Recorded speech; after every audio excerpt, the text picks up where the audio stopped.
zakat saja itu hitungan kami lebih dari 300 triliun. 300 triliun? Ya, bahkan kalau berdasarkan hitungan rincian itu 327 triliun, itu baru zakat. Belum lagi dana umat. Kalau ada orang kelaparan, orang merasa tidak bisa makan, datanglah ke Basnas. Insya Allah ada bantuan. Nah, Basnas sebagai lembaga yang ditugasi untuk itu, mengentaskan kemiskinan dan mensejahterakan umat. Haram hukumnya meminta-minta, apalagi memaksa. Karena tugas seorang amil adalah menjadi fasilitator bagi orang yang akan mengeluarkan zakat untuk diberikan kepada para mustahik.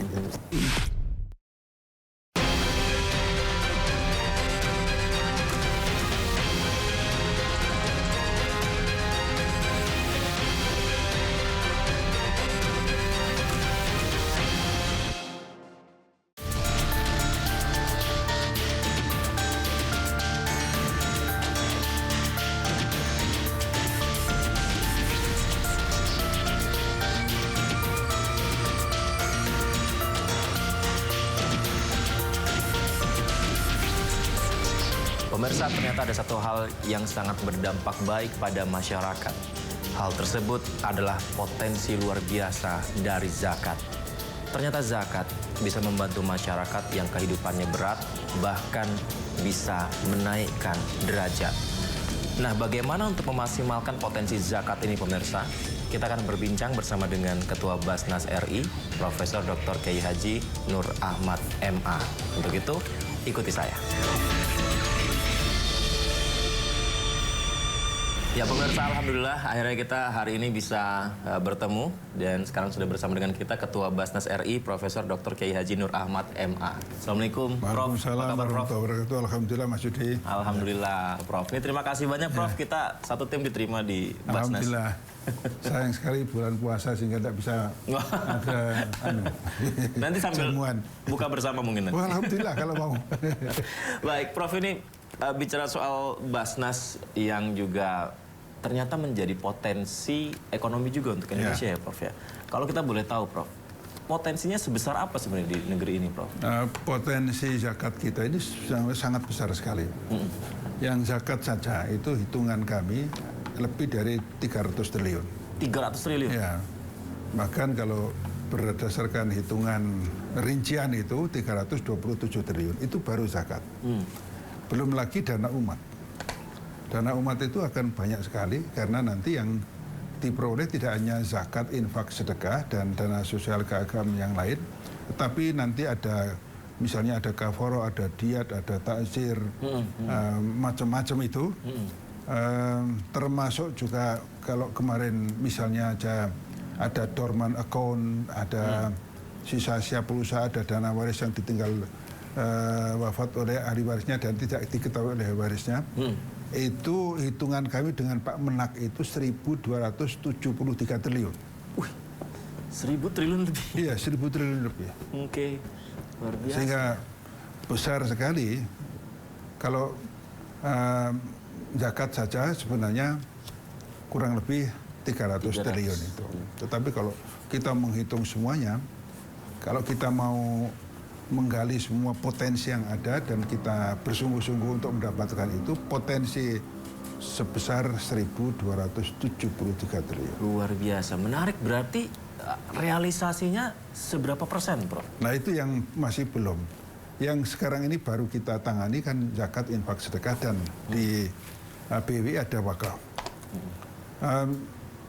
Kita yang 327 triliun itu kemarin baru mencapai 41 triliun dan untuk 2025 ini insya Allah kurang lebih 50 triliun. Itu masih jauh sekali dari potensi yang ada. Dari potensi angka yang tadi Prof. Itu saja kami bagi menjadi dua, yaitu on balance sheet dan off balance sheet. On balance sheet itu dalam neraca. Ada uangnya, ada catatannya semuanya. Dan kemudian yang off balance sheet itu berupa barang-barang yang ya ada barangnya, misalkan zakat fitrah, ada korban dan lain sebagainya itu kita sebut dengan off balance sheet. Jadi off balance sheet dan on balance sheet itu 50 triliun untuk saat sekarang ini. Tapi lebih banyak yang on balance sheet-nya. On balance sheet-nya kurang lebih ya sekitar 21 triliun itu. Bagaimana bisa memaksimalkan potensi itu ya Prof ya? Maksudnya agar bisa secara maksimal. Kalau yang dalam kajian kami yang pertama dakwah zakat harus terus. Yang kedua literasi tentu saja membarengi dakwah tersebut. Dan yang ketiga kita membangkitkan semangat di masyarakat untuk berzakat, tetapi dalam konteks menunjukkan realisasi manfaat dari zakat itu sendiri.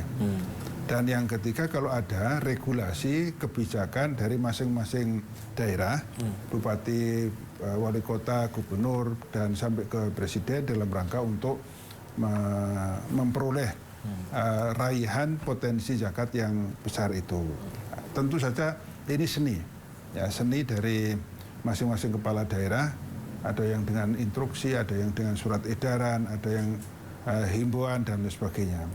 Nah di pusat sendiri seperti yang sudah kita lakukan, sering kali kita lakukan dengan cara lebih banyak berdakwah, lebih banyak melakukan literasi dan lebih banyak menggunakan jalur-jalur di mana orang bisa terpengaruh dengan gerakan yang kita lakukan. Misalnya zakat istana, lalu pertemuan dengan ini, kerjasama dengan ini, baik itu dalam dan luar negeri. Itu harapan kami akan mendapatkan kepercayaan dari masyarakat, sehingga masyarakat pun tergerak untuk bisa membayar zakat itu. Apakah ada kendala Prof dari pusat kemudian ke daerah? Karena kan juga perlu ada sosialisasi dari daerah. Banyak sekali kendala. Terutama sekali masih banyak yang mempermasalahkan tentang zakat profesi itu apa, zakat perusahaan itu apa, kemudian mempermasalahkan zakat bagi ASN itu seperti apa. Masih banyak yang mempermasalahkan itu, kemudian adanya keraguan dari masing-masing kepala daerah, baik gubernur, bupati, wali kota, untuk memberikan himbauan dan apalagi sampai instruksi kepada anak buahnya. Ada keraguan itu karena mereka pertimbangannya banyak. Ya. Jangan sampai ini dianggap melanggar hukum dan lain sebagainya. Padahal kami sudah pernah menyampaikan itu kepada teman-teman penegak hukum, terutama KPK. Kalau selagi memang diperuntukkan untuk mustahik, tidak digunakan untuk politik dan tidak dimanipulasi untuk kegiatan-kegiatan politik, itu tidak masalah. Selagi pengumpulannya benar dan juga diperuntukkan untuk mustahik. Nah itu tadi menggarisbawahi pengumpulannya benar itu yang penting ya Prof. Artinya satu contoh begini, ada edaran, ada himbauan. Yang terpenting bagaimana kesadaran dari masing-masing pegawai negeri misalnya itu membayar zakat. Apakah itu dengan surat pernyataan atau dengan apa, itu kan bisa diatur. Yang terpenting ada usaha terlebih dahulu. Jadi jangan sampai masyarakat yang demikian tidak tersentuh oleh literasi, baik itu dengan cara hukum ataupun dengan cara misalnya menyampaikan beberapa fakta-fakta tentang kebutuhan mustahik. Yang sekarang ini kita pertimbangkan kan begitu banyak kebutuhan mustahik atau orang yang berhak mendapatkan zakat, infak, sedekah itu, terutama fakir miskin, banyak sekali. Maka dari itu termasuk kemarin kami menetapkan yang nisab itu. Nisab mengapa kami menggunakan emas 14 karat? Karena setelah kita pertimbangkan, kalau kita menggunakan emas 22 karat misalnya aja, atau sampai dengan 16 karat, orang yang bergaji 15 juta ke atas itulah yang baru bisa membayar zakat, nisabnya itu. Nah, dengan demikian, begitu banyak muzaki yang semula muzaki menjadi tidak menjadi muzaki lagi. Nah, potensinya banyak sekali yang hilang. Nah, pertimbangan kami, kalau itu terjadi maka akan banyak mustahik yang tertinggal. Nah, sementara itu dalam pertimbangan kami, kalau emas 14 karat itu sudah bisa disebut emas, maka kami merasa berdosa kalau tidak menggunakan itu. Karena kebetulan sekali kami harus menerjemahkan dari apa yang ada di Peraturan Menteri Agama tentang nisab yang menggunakan emas 85 gram itu. Itu pertimbangan, sehingga dengan demikian kami merasa clear bahwa bukan berarti kita ingin mendapatkan pengumpulan sebanyak-banyaknya. Alasan itu nonsen. Yang menjadi alasan adalah kalau kita menggunakan kadar emas yang apalagi yang sampai 21 karat atau sampai 24 karat kan, itu habis. Ada orang yang sedikit sekali dalam hitungan kami yang berkurang kurang lebih 62 sampai 70% muzaki sudah tidak muzaki lagi. Itu pertimbangan. Berarti bukan karena mengumpulkan sebanyak-banyaknya. Bukan, sama-sama bukan. Karena tugas kami adalah bagaimana ikut serta menyeimbangkan ekonomi. Kalau ayat Al-Quran kai la yakuna dulatan bainal aghniya minkum, itu di situ tugas kami. Dan tugas yang utama adalah bagaimana kami bisa ikut serta mengentaskan kemiskinan dan mensejahterakan umat. Nah itu menarik, Prof. Ya. Apakah masih bisa mungkin direalisasikan potensi zakat ini bisa mengentaskan kemiskinan di Republik ini? Sangat bisa sebenarnya. Sangat bisa? Sangat bisa. Jadi artinya apa? Kalau tadi kami menyebutkan ada potensi 327 triliun, apalagi kalau kita keseluruhan tadi sampai 1.273 triliun, itu masyarakat miskin kita di Indonesia kan kurang lebih sekarang 30 jutaan lah. Mungkin malah sudah berkurang. Masyarakat miskin ekstrim kita hanya kurang lebih 5 juta. Jadi kalau dari situ selesai, tidak ada orang miskin lagi, bisa tertolong betul oleh kekuatan dana umat itu. Nah, tinggal nanti bagaimana kita bisa memberikan skema-skema untuk mereka melakukan usaha yang tetap bisa mempertahankan kekuatan ekonominya itu. Itu gambaran kami demikian, sehingga kami merasa bahwa umat Islam di Indonesia ini luar biasa. Mereka juga mempunyai jiwa kedermawanan yang luar biasa. Sakho lah. Mereka, umat Islam di Indonesia itu orang yang sangat dermawan. Ya, setuju saya itu. Persoalannya adalah siapa yang bisa menyentuh kedermawanannya itu. Kalau mereka tidak tersentuh kan kadang-kadang lupa. Ya. Nah, Basnas sebagai lembaga yang ditugasi untuk itu, ditugasi untuk melakukan pengelolaan zakat dan ditugasi untuk mengentaskan kemiskinan dan mensejahterakan umat. Kalau tidak melakukan itu, kami merasa berdosa. Jadi kalau sampai ada muzaki, ada orang yang sebenarnya dia itu bisa berzakat lalu tidak tahu bagaimana tentang berzakat, kami yang merasa berdosa.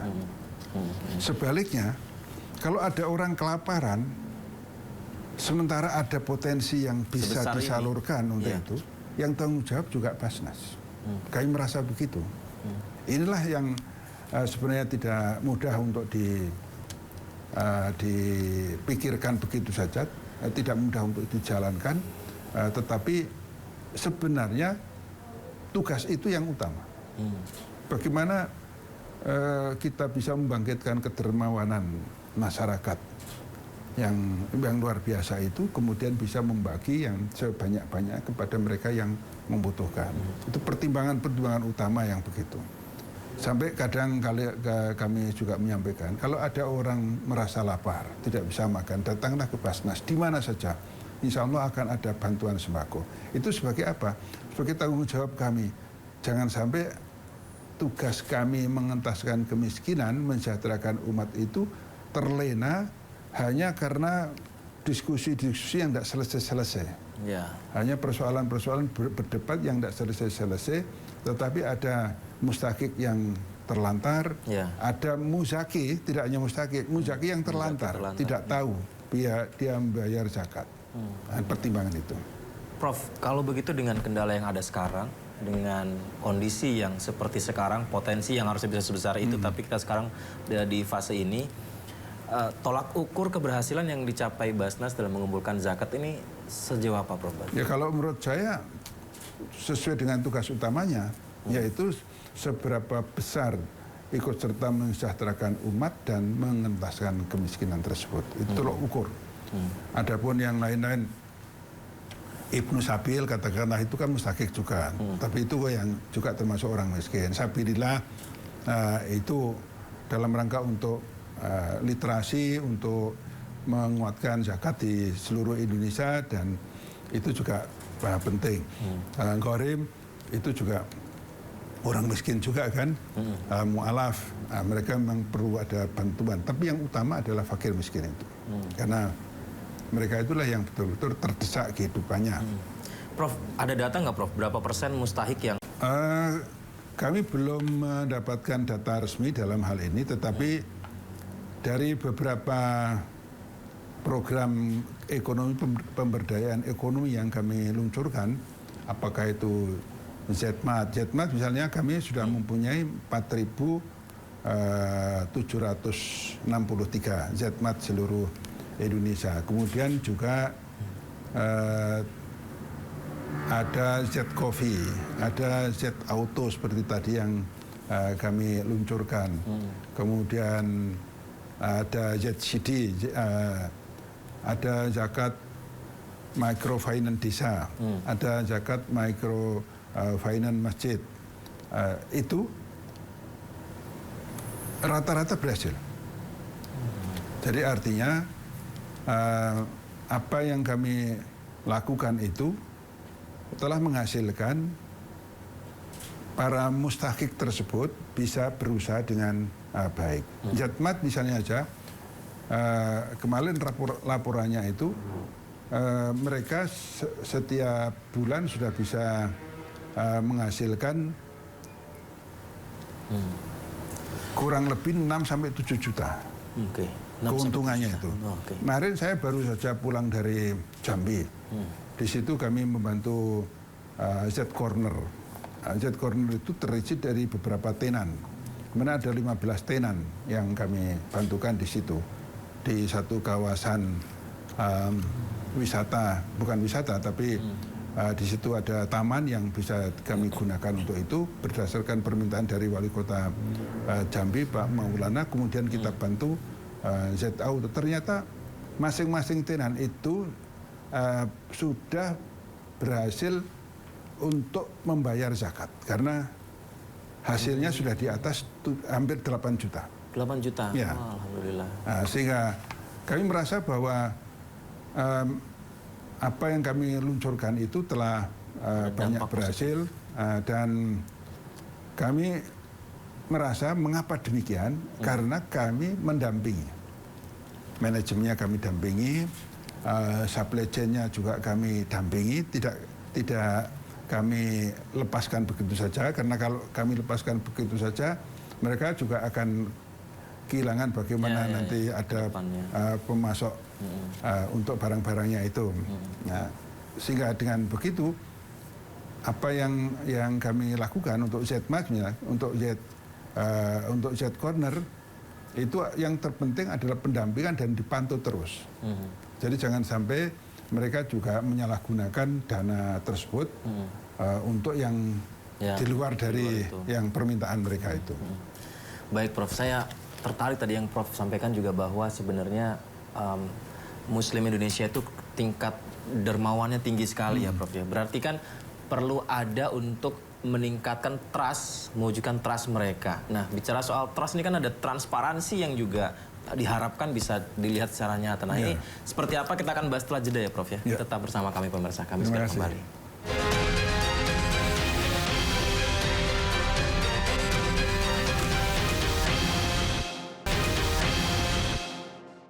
Terima kasih masih bersama kami dan kita kembali akan berbincang bersama Ketua Basnas RI Profesor Dr. Kiai Haji Nur Ahmad MA. Prof, terima kasih Prof masih bersama kita, Prof. Nah, tadi Prof pertanyaannya Prof, bagaimana mewujudkan transparansi untuk kembali memberi trust masyarakat kelas menengah nih, Prof? Ya, yang pertama kita perlihatkan program-program kita. Dan kita juga tunjukkan hasil dari program-program tersebut. Yang kedua tentu saja web kita itu terbuka. Kita juga mengupload semua program, baik mulai dari pengumpulan sampai dengan pendistribusian. Kemudian yang ketiga, kami seringkali mengadakan pertemuan dengan para muzaki di satu tempat gitu. Kami beberkan semua program-program dan alhamdulillah itu juga bisa menambah kepercayaan teman-teman juga. Dan yang utama lagi, kami juga selalu terbuka dengan KIP misalnya. KIP kemarin kami mendapatkan kepercayaan lembaga paling informatif nomor 2 se-Indonesia. Paling informatif. Paling informatif. Jadi juara satunya kalau tidak salah Bawaslu, kemudian yang kedua saya, yang lain-lain Basnas. Jadi kami dianggap sebagai lembaga paling informatif. Nah, yang kemudian juga kami terukur dengan ISO, terukur dengan SOP yang kita punya, dan insya Allah juga terukur dengan kantor akuntan publik KAP dan juga oleh Irjen. Nah, itu yang sementara ini kami lakukan, sehingga upaya kami untuk terus transparan, karena kami menyadari betul bahwa apa yang kami lakukan ini dilihat banyak orang, dan apa yang kami lakukan ini akan mendapatkan kepercayaan banyak, sekaligus akan mendapatkan pengumpulan banyak kalau dipercaya oleh masyarakat. Masyarakat ya. Yang juga ini Prof, masyarakat perbincangkan ini mengenai alokasi penyaluran zakat, Prof. Berapa yang untuk asnaf fakir yang urusannya dengan nyawa dan perut, kemudian berapa biaya operasional dan hak pengurus amil untuk alokasi anggarannya itu, Prof? Sekarang ini kami perbanyak. Dulu itu lebih banyak untuk kemanusiaan. Tapi sekarang ini 50% untuk kemanusiaan, 50% untuk pemberdayaan. Bahkan tahun terakhir ini pemberdayaan 60%. Artinya bahwa yang kita sasar adalah untuk fakir miskin. Dalam rangka untuk fakir miskin itu ada beberapa program, ada skema, ada prioritas-prioritas. Misalnya aja ada beasiswa. Kemudian beasiswa ini banyak, baik itu beasiswa dalam negeri maupun luar negeri. Beasiswa dalam negeri itu baik untuk siswa ataupun mahasiswa dan santri. Jadi Ma'had Ali, banyak sekali Ma'had Ali, lebih dari hampir 100 Ma'had Ali yang sudah kerjasama dengan kami untuk mendapatkan beasiswa itu. Kemudian beasiswa untuk santri yang akan menuju perguruan tinggi, kemarin kurang lebih sudah 15.000 anak yang 15.000 ya, kita kasih beasiswa untuk bimbel masuk ke perguruan tinggi, dan alhamdulillah rata-rata mereka bisa masuk ke perguruan tinggi yang bagus-bagus. Kemudian ada beasiswa yang untuk mereka yang sudah di perguruan tinggi. Kita sudah lebih dari hampir 200 perguruan tinggi yang kerjasama dengan Basnas. Yang mahasiswanya mendapatkan beasiswa. Kemudian ada beasiswa yang kita sebut dengan cendekia Basnas. Jadi BCP atau beasiswa cendekia Basnas itu bisa kami lakukan sendiri, misalnya di Bogor, di beberapa sekolah Basnas, dan juga untuk para siswa. Ada juga beasiswa untuk luar negeri, misalnya di Mesir yang cukup banyak, atau di Timur Tengah yang kami jatah kemarin 1.000 beasiswa. Ada juga yang di Moskow, ada 184 mahasiswa, kemudian juga ada di Malaysia cukup banyak, ada yang di India, ada yang di Inggris, dan lain sebagainya. Artinya apa? Bahwa kita mencoba untuk memberikan bantuan beasiswa itu dalam rangka pengentasan kemiskinan, karena kami punya keyakinan mereka yang kuliah, mereka yang mendapatkan pendidikan yang baik, maka secara tidak langsung juga akan mendapatkan pekerjaan yang baik. Itu yang selama ini kita harapkan begitu. Ada juga beasiswa yang kita kelompokkan menjadi beasiswa khusus, misalnya mereka yang mengkaji tentang zakat infak sedekah, Di UIN Jakarta kami punya beberapa kelas, di UIN Yogyakarta juga sudah mempunyai beberapa kelas. Itu contoh-contoh bagaimana kita mengentaskan kemiskinan itu. Dan tadi yang kami sebutkan ada YET Auto, ada ZCD, ada YET MAT, ada Basnas Microfinance Desa, ada Zakat Microfinance berbasis Majelis Taklim. Jadi kalau Basnas Microfinance berbasis masjid misalnya, di situ ada jamaah yang miskin, mereka ingin berusaha di kampung tersebut, kita bantu 150 juta satu masjid, dibagi 50 orang, artinya masing-masing 3 juta untuk usaha. Itu macam-macam usaha yang mereka lakukan. Ada laundry, ada yang digunakan untuk ojol, atau mereka pinjam sebagai uang muka. Kami perbolehkan selagi memang betul-betul untuk usaha. Dan kebanyakan itu bagus, sekaligus setiap Jumat mereka ketemu untuk melaporkan dari apa yang mereka lakukan, sehingga kami bisa membina jamaah dan sekaligus juga bisa membina ekonomi jamaah masjid tersebut. Di Basnas Microfinance berbasis desa atau BMD juga demikian. Kalau BMD ini cukup besar, saya lupa berapa yang sudah kami berikan di BMD, tapi cukup banyak. Di BMD itu kita kasih bantuan 1 miliar. Yang di situ bisa digunakan di satu kawasan tersebut untuk berusaha. Yang sedang kami jalankan sekarang ini, yang dalam proses itu Basnas Microfinance berbasis pasar. Karena kami yakin bahwa sekarang ini begitu banyak pinjol-pinjol yang menjerat mereka, dan rentenir-rentenir yang memang perlu bantuan. Perlu kita basmi rentenirnya itu, yang peminjam-peminjam ini perlu bantuan.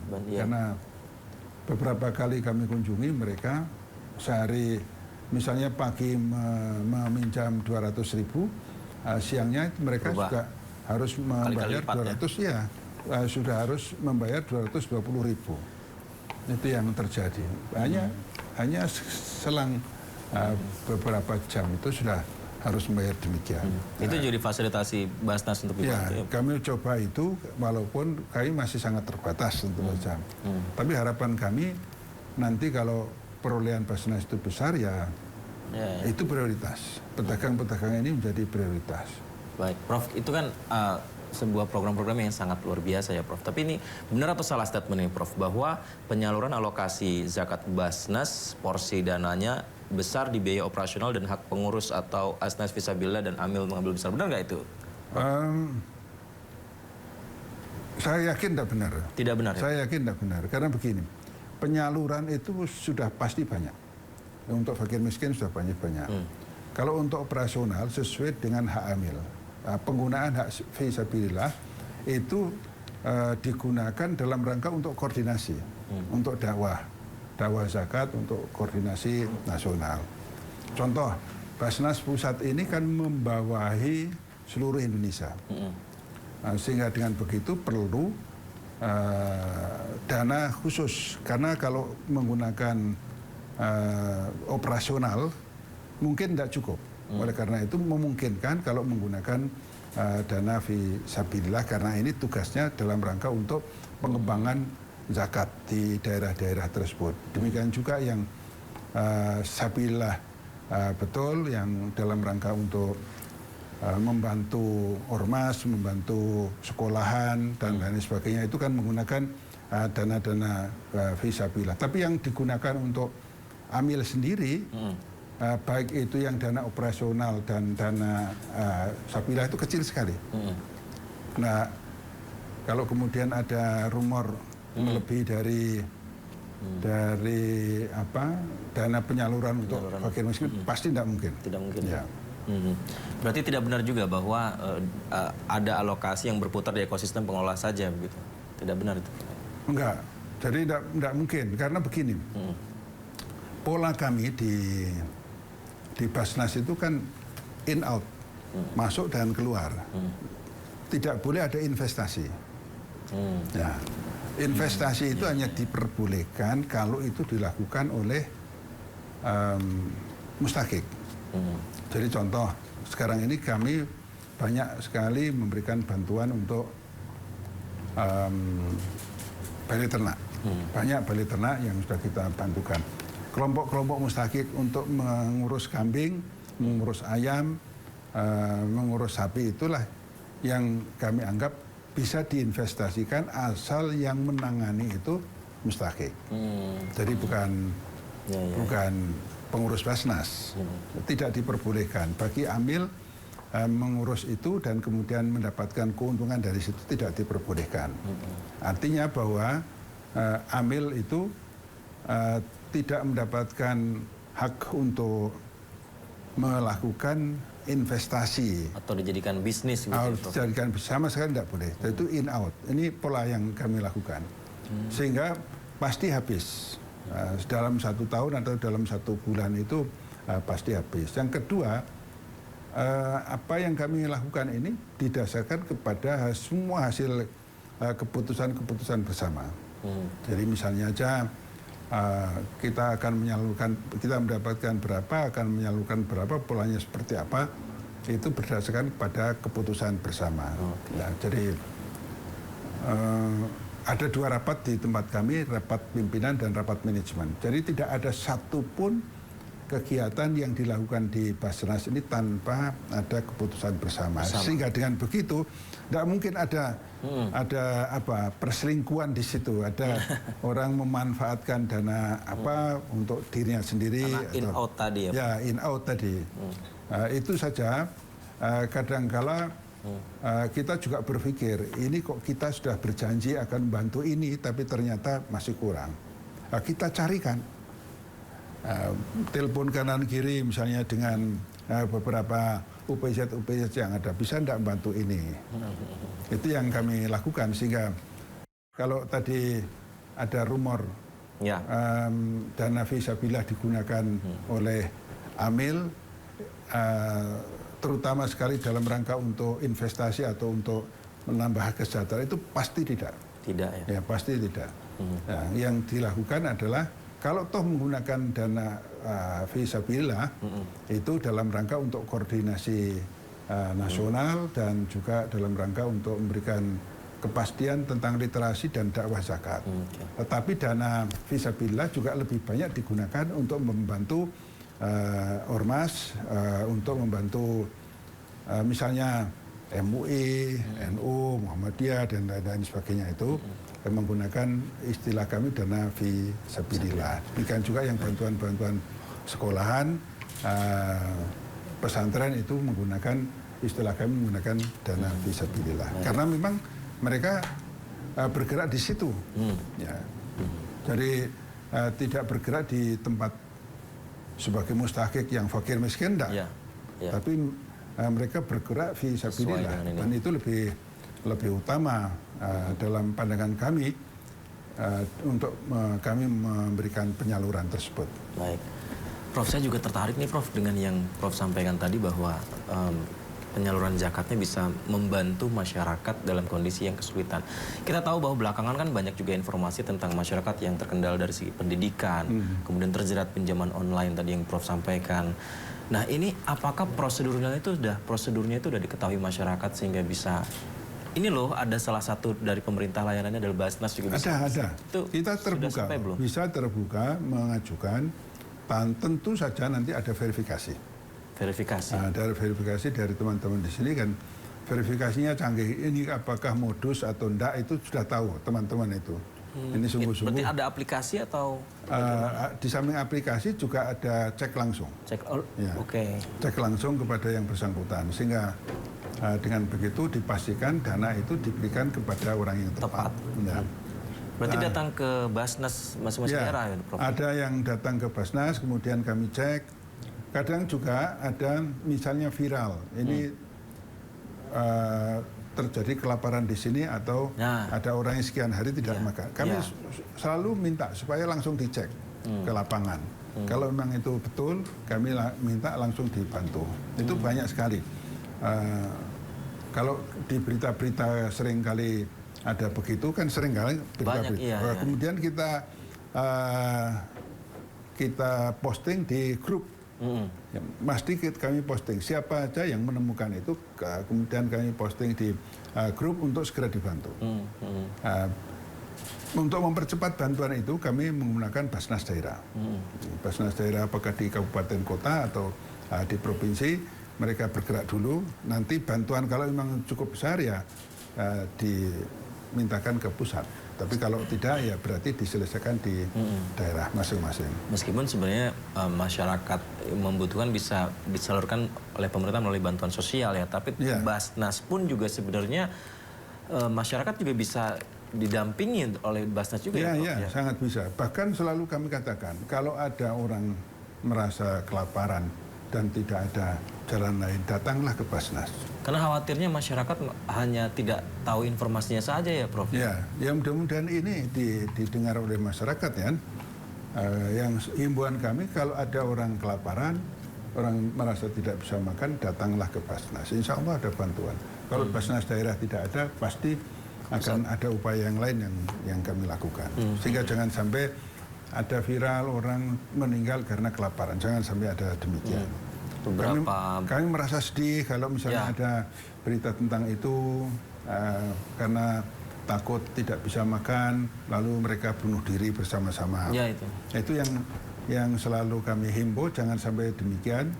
Karena sekali lagi kalau itu yang terjadi, kalau itu atas kesalahan kami, tidak ada informasi yang lengkap kepada mereka, kami merasa berdosa di situ. Itu yang berkali-kali kami sampaikan kepada teman-teman, tugas kita adalah mengentaskan kemiskinan dan sekaligus juga mensejahterakan umat. Jangan sampai ada umat yang merasa tercecer di situ, sekecil apapun. Maka selalu dalam sambutan-sambutan kami di daerah, tolong perhatikan mereka yang memang sangat membutuhkan. Sampaikan aja kalau ada orang yang merasa harus mendapatkan bantuan, merasa kelaparan, datang ke Basnas dan sediakan di kantor-kantor Basnas itu bantuan untuk sembako.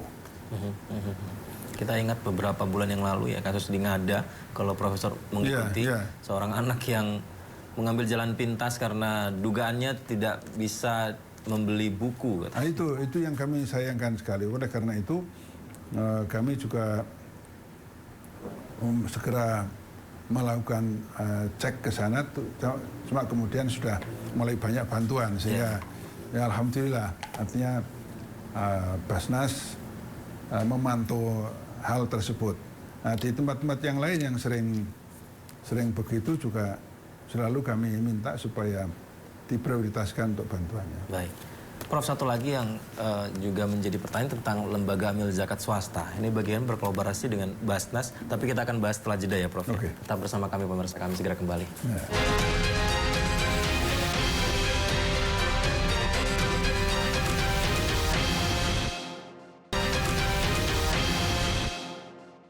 Terima kasih masih bersama kami dan kita juga masih bersama dengan Ketua Basnas RI, Profesor Dr. Kiai Haji Nur Ahmad MA. Pemirsa, Prof, terima kasih masih bersama kami hingga segmen 3 ini, Prof. Dari pertanyaan saya, Prof, ini bagaimana dengan apakah kolaborasi bahasanya, apakah saling mendukung dengan lembaga amil zakat swasta dan Basnas RI sendiri, Prof? Ya, sebenarnya tidak ada istilah lembaga amil zakat swasta. Lembaga amil zakat itu memang yang dibentuk oleh masyarakat. Nah, kemudian Basnas memang dibentuk oleh pemerintah. Nah, Basnas itu mempunyai tangan panjang kalau boleh saya katakan, yaitu Basnas seluruh Indonesia. Tapi juga LAS seluruh Indonesia. Karena LAS juga dalam kegiatannya harus melaporkan kepada Basnas. Itu yang kemudian kami katakan LAS adalah bagian terpenting bagi Basnas itu sendiri. Maka dari itu di periode kami peningkatan LAS itu lebih dari 300%. 300%? 300% peningkatan LAS. Mengapa demikian? Karena kami butuh mereka. Butuh LAS yang banyak, sehingga dengan begitu akan banyak sekali lembaga-lembaga yang bisa mengejar potensi zakat yang begitu banyak. Karena kalau katakanlah kami sendiri Basnas, kemudian lasanya beberapa, nggak mungkin bisa terkejar. Jadi potensi 1.000 triliun tadi bisa bersama-sama. Ya, karena apa? Karena di Indonesia ini belum ada peraturan yang mewajibkan orang membayar zakat, kecuali itu agama. Ya, peraturan agama atau ketentuan agama. Tapi peraturan pemerintah ataupun dari gubernur, bupati, wali kota, tidak ada yang mewajibkan untuk membayar zakat. Sehingga dengan demikian perlu dakwah yang kuat, perlu literasi yang kuat. Kan tanpa dakwah yang kuat dan literasi yang kuat, termasuk juga marketing communication-nya, termasuk juga relationship-nya kurang, maka ini juga akan mempengaruhi bagaimana kita bisa memperoleh yang sebanyak-banyaknya. Itu sehingga kami merasa kekuatan LAS itu menjadi bagian penting dari Basnas dan kami butuh itu. Itu kan sesuai dengan Undang-Undang Nomor 23 Tahun 2011 ya, Prof. Basnas sebagai regulator sekaligus operator di lapangan, itu, Prof. Cuma betul, itu betul. Jadi artinya sebagai regulator tetap berdasarkan kepada peraturan perundangan yang ada. Pembina Basnas itu Kementerian Agama. Sehingga regulator utama tentu saja mulai dari Presiden sampai ke Menteri Agama sebagai pembina dan pengawas kami. Sehingga dengan begitu kami mengikuti, kalau toh ada peraturan yang kami keluarkan tidak bisa bertentangan dengan apa yang sudah dikeluarkan oleh Kementerian Agama. Biasanya itu dalam rangka untuk mendukung hal-hal yang teknis di lingkungan Basnas itu sendiri ataupun mungkin menyangkut LAS. Contohnya, kami kemarin harus mengeluarkan surat keputusan nomor 15 tahun 2026 tentang nisab. Kami juga perlu ada peraturan tentang protokoler, perlu ada peraturan macam-macam lah. Tapi dalam rangka untuk memperkuat internal. Tapi yang terkait dengan bagaimana regulator yang dalam arti luas, kami masih di bawah Kementerian Agama dan tentu saja atas nama Presiden kan. Sehingga kalau kami dianggap wah enak ya sebagai regulator bisa mengatur, nggak bisa. Karena kami dibatasi oleh aturan perundangan yang di atas. Jadi nggak mungkin ada konflik of interest. Insya Allah meskipun ini ya. Kalau di lapangan tuh ada nggak sih, Prof, fenomena seperti rebutan muzaki antara Basnas daerah atau Laswa? Sementara ini kok kami tidak mendengar itu dan masing-masing itu sudah bijak. Teman-teman LAS juga sudah bijak. Sudah kami kan seringkali rakornas ya, rakornas Basnas ataupun rakornas dengan LAS. Kami juga selalu menghimbau jangan sampai ada konflik kepentingan, apalagi muzaki kemudian didatangi oleh banyak pihak. Ini kami sampaikan jangan sampai demikian, karena bukan berarti mereka tidak mau, para muzaki itu tidak mau, tetapi jangan sampai mereka itu jengah dengan permohonan-permohonan yang begitu banyak. Maka dari itu selalu kami katakan tugas kita bukan meminta-minta. Tugas Amil itu tidak meminta-minta. Tugas Amil baik itu Basnas maupun LAS itu adalah fasilitator.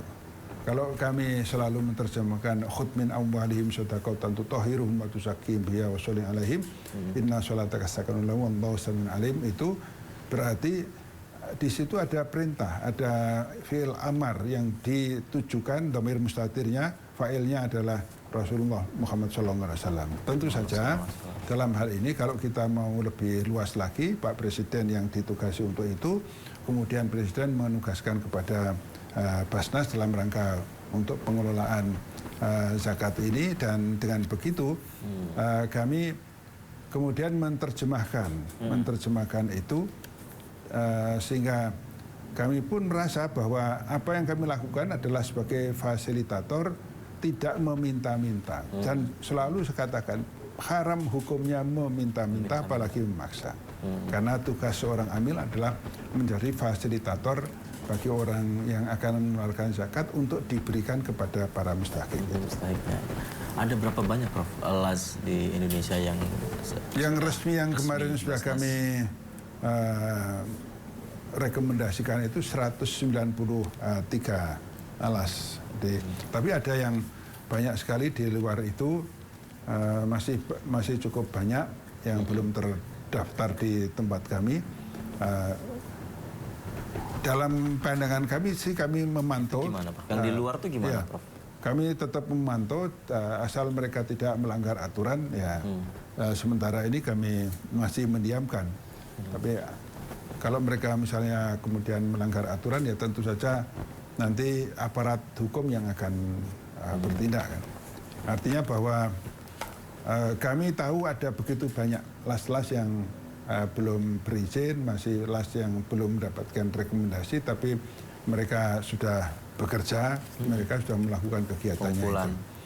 Nah, maka dari itu kami sih menghimbau agar mereka segera mungkin meminta rekomendasi ke Basnas dan tentu melalui Kemenak juga, karena sekarang kan aplikasinya ke Kemenak dulu. Ya. Kemudian rekomendasinya dari kita dan izinnya nanti dari Kemenak. Itu lebih fair, akan lebih enak dan lebih formalistik, lebih legal lah. Jadi jangan sampai apa yang dilakukan karena untuk kebaikan lalu nanti dituduh macam-macam. Saya sih selalu berpikir bahwa dengan prinsip 3 aman yang sudah kami tetapkan itu, aman syar'i, aman regulasi, dan aman NKRI, teman-teman di bawah sudah sadar betul. Baik itu yang berizin atau yang belum berizin itu sudah sadar betul. Artinya tidak ada pelanggaran yang berarti di situ. Namun sekali lagi kami meminta semua yang belum berizin lebih baik segera mengurus izinnya, karena itu lebih enak untuk bekerja. Lebih ideal ya, Prof. Ya. Prof, kalau di Basnas kan transparansi itu ya ketika Basnas menjadi operator di lapangan itu bisa langsung melakukan reviewnya. Tapi kalau yang LAS tadi, Prof, supaya masyarakat tahu ini tepat sasarannya bagaimana ya? Apakah Basnas bisa sampai ke situ? Kami sih selalu memantau. Kementerian Agama juga insya Allah memantau pergerakan mereka dan apa yang mereka lakukan untuk para mustakik. Tetapi tentu tidak bisa setiap hari kita memantau atau setiap saat bisa memantau. Yang kami harapkan adalah mereka ada kejujuran sendiri, karena bergerak di bidang filantropi yang terpenting adalah kejujuran. Jadi kalau mereka sekarang berkembang, mereka sangat bagus, berarti ada feedback, ada timbal balik, mereka jujur. Nah, sehingga masyarakat masih percaya untuk menyalurkan zakatnya kepada mereka. Nah, itu yang bisa kami tangkap secara mudah saja. Artinya kalau orang ingin mendapatkan kepercayaan, mereka kan juga harus memperlihatkan bagaimana kinerjanya mereka itu. Jadi kalau mereka bekerja atau mereka melakukan kegiatan di bidang filantropi, di bidang kegiatan semacam ini, ya salah satu modal utama adalah transparansi dan kejujuran itu. Karena kalau tidak demikian, tidak laku mereka. Iya. Berarti tidak ada seolah memandang sebagai saingan ya, Prof, ya ketika. Udah, kami selalu merasa senang sekali kalau ada LAS banyak dan mereka selalu mendapatkan kinerja yang bagus, pengumpulan yang bagus, kemudian mendapatkan mustakik yang bagus. Maka dari itu setiap tahun kami juga memberikan award, penghargaan pada las-las yang kinerjanya bagus, yang berhasil dengan bagus itu. Kalau merasa bersaing kan tidak mungkin kami memberikan penghargaan. Artinya apa? Bahwa LAS itu adalah bagian yang tak terpisahkan dari Basnas. Sebagai penutup mungkin, Prof, legasi sistematik apa yang akan Prof Nur Ahmad wariskan untuk bisa menguatkan sinergi Basnas dan LAS ini, Prof? Yang pertama, sudah pernah kami sampaikan 4 penguatan itu. Penguatan kelembagaan dan manajemen. Kelembagaan Basnas dan manajemen Basnas, kelembagaan LAS-LAS itu dikuati betul. Artinya Basnas daerah kami juga memperkuat betul sebagai sebuah kekuatan lembaga pemerintahan non struktural, dan dengan demikian manajemen juga harus kuat. Kami juga meminta supaya LAS juga memperkuat diri seluruh Indonesia. Jadi artinya kalau ada yang belum berizin ya segera diurus izinnya, atau yang perlu mendapatkan rekomendasi ya segera diurus rekomendasinya. Kami kok yakin kami berdasarkan pada aturan-aturan yang ada tidak akan menunda-nunda, karena kalau kami menunda juga selalu dilaporkan ke ombudsman. Ya. Berapa kali kami dilaporkan ke ombudsman, bukan berarti menunda, tetapi ada persyaratan yang belum beres. Itu sudah dilaporkan. Setelah kami tunjukkan ada persyaratan yang belum beres, ya artinya menyadari bersama. Nah, itu artinya bahwa kita perlu memperkuat diri, kelembagaan. Bahkan kami juga mengatakan bahwa kelembagaan ini mutlak, karena dengan begitu unsur-unsur yang terkait dengan governance dan government nanti tergantung pada bagaimana kelembagaan yang baik ini. Yang kedua, kami juga memantapkan di bidang suprastruktur SDM-nya, supaya ada SDM yang komparatif, kompetitif, dan punya kompetensi. Jadi mereka punya kompetensi sehingga dengan begitu bisa bekerja secara profesional, bisa berkompetisi di tengah persaingan ini, sehingga dengan begitu kami ada yang namanya lembaga sertifikasi profesi. Kami punya Basnas Institute, kami juga punya pendidikan yang untuk memperkuat SDM tersebut. Karena ke depan kami merasa kalau tadi yang kami sebutkan, dana 1.273 triliun itu harus ditangani oleh orang-orang yang profesional. Ini kan hampir setara dengan pajak. Pajak aja pendidikannya semacam itu, sehingga dengan begitu kami merasa ke depan pun di AMIL ini, baik itu yang di Basnas maupun yang di LAS harus kuat juga. Kemudian yang ketiga, kami memperkuat infrastruktur, terutama sekali transformasi digital. Ini mutlak, jadi digitalisasi di semua lini, baik itu untuk laporan maupun untuk mempermudah para muzaki membayar zakat, bagaimana pendistribusian itu semuanya berdasarkan pada digitalisasi. Betul. Ini yang ini sudah kami lakukan, sehingga Simba Basnas itu sudah diikuti oleh banyak pihak, termasuk juga LAS yang ada di Indonesia ini. Kemudian yang keempat, kami masih meminta kepada semuanya memperkuat jaringan. Jaringan itu berarti dakwah zakat, baik itu yang dilakukan oleh Basnas maupun oleh LAS seluruh Indonesia. Karena tanpa jaringan, tanpa dakwah zakat tadi, potensi-potensi muzaki yang ada di mana-mana belum tentu bisa cover dengan baik.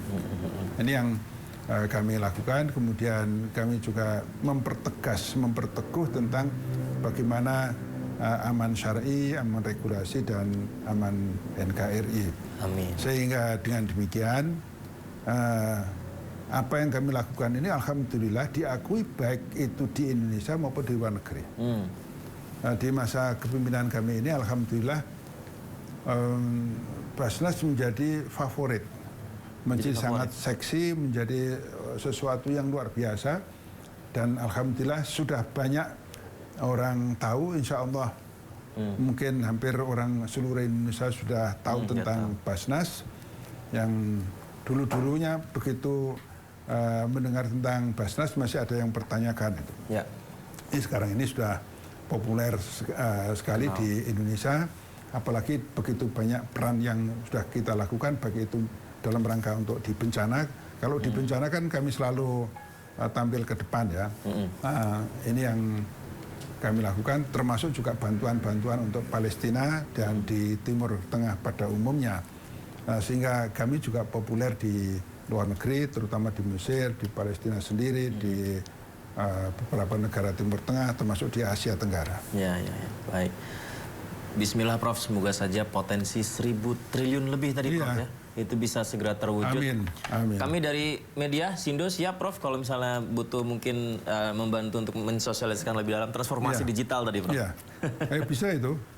Ya Mas, nanti bisa kerjasama itu. Prof, terima kasih banyak ya Prof sudah berbagi bersama kami Prof. Senang pertanyaan-pernyataan ini sekaligus juga membantu kami untuk literasi. Baik, terima kasih sekali lagi. Dan terima kasih pemirsa sudah menyaksikan One on One. Kita berjumpa di lain waktu. Sampai jumpa. Assalamualaikum.